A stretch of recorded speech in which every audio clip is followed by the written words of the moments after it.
day of the week today, leg day. So we're in Axiom here today because I want to swap things up, use some different machines. Leg extension for one, and a unilateral leg extension that we're moving on to now. And we have a cameo appearance again. She's become part of the residency here now. Yeah. Within these workouts. And so far, it's been a lot of high volume and a lot of intensity because we're doing supersets. So it started off with 5 sets of leg extensions, supersetted with goblet squats, did 20 reps for each one of those. Now you'll notice when I was doing the leg extensions, I was pausing. I was standing up for a few seconds, just getting my breath back, then going again. Getting my breath back and doing it again. Because I was reaching failure at around 12 repetitions, so I couldn't do any more. Instead of stopping at 12, I just stood up and just kept knocking out reps of 2 or 3 on it until I was able to go to 20, because there's something mental in your head that tells you do not lighten the weights, do not go lighter, because the brain is always wanting to go lighter, and you cannot listen to those voices, because those voices are the ones that are crying for complacency, and you can't fucking listen to them. So same when we went to the prison squats. You would have noticed I took a long time getting through those squats. So like I did start off on the first set and I was punching out pretty quick, but then after that is just rest pause until I was able to get to 20, because again I didn't want to walk over to that dumbbell rack and get hold of a lighter dumbbell. And then after we did that, we came over to the machine squats. Sunshine did the Smith machine squats and supersetted that with a sissy squat. So Sunshine was on my shoulders for the last couple of sets to make it a little bit harder. 126 pounds my ass. I think she's heavier than that, like that, or my legs were hard. So we did a few sets there, back and forth. And then the third superset was the hack squat with walking lunges. Hack squat, that was around 20 repetitions. And then on the last set, I just decided to do a drop set. And I did a drop set elsewhere as well. What did I do that on? Oh, that's the squat machine. I did a drop set on the last set as well. And then just went to failure on the walking lunges, and now we're back onto leg extension again, except this time we're using a unilateral, and I'm going to superset that with standing hamstring curls. There, one leg at a time, baby. Yay? Yay. Ready? Yeah, I'm ready. Just when you thought the workout was done. Done? A few more exercises. Oh yeah, we got a few more, yeah, babe.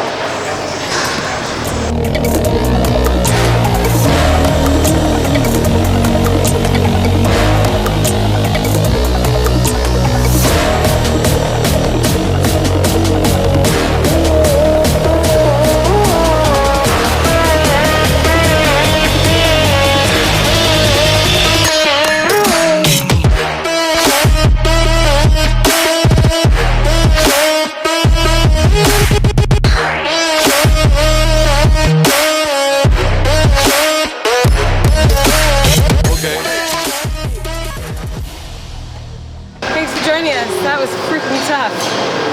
Just when you think it's over, it's not. And that's what I like about training with him, is that it's not you might do sissy squats, but it's not a sissy workout. I like that. I like that. Yeah, we did a lot of, plenty of exercises, but I don't think it's no surprise. Leg day is my favorite day, so you don't want it to end somehow. You know, when you get into it, it's really, the pain is quite enjoyable. You get a bit of an endorphin rush from it, you know. So yeah, we did, how many exercises did we do? So we did 2, 4, 6, 8, 10, 11, 12 exercises. 12 exercises, and we finished off pretty much on every exercise with a drop set, and then finished off with the leg extensions again for the 3rd time, and finished off with a 50 rep drop set. So I had it in my head that I'd do 20 reps and then drop down in 10s, but I only did like 10 repetitions I think for the first set, and I had to keep dropping down. I feel absolutely cooked now, which is great. I was saying, like, I feel like my grandfather getting out of a sports car, getting up from each one of these machines, making involuntary noises along the way. But it feels good. I absolutely love it, you know. You get a lot of people that walk around with great upper body, shit legs, and I think it's of no surprise because it is a tough day. It is a tough day, and if you look at all the like major aggressively training bodybuilders, such as Tom Platt, Branch Warren, Ronnie Coleman. They all had phenomenal legs. They all had outstanding leg development, and I don't think it's any coincidence that the way that they trained was very aggressive, and you need that aggressive play to a certain degree to get that leg development, because it's not fucking nice for some people, but it's quite enjoyable for others. You know, like if you look at, for instance, like Tom Platt, his upper body was kind of subpar in comparison to his legs. And then you got someone like Branch Warren as well. Like his upper body is great, but his legs are outstanding. But look how those guys trained, you know. They came in with a lot of aggression. So sometimes you just need to turn that on to a certain degree, but not to the extent that you're going to train ballistic and get injured.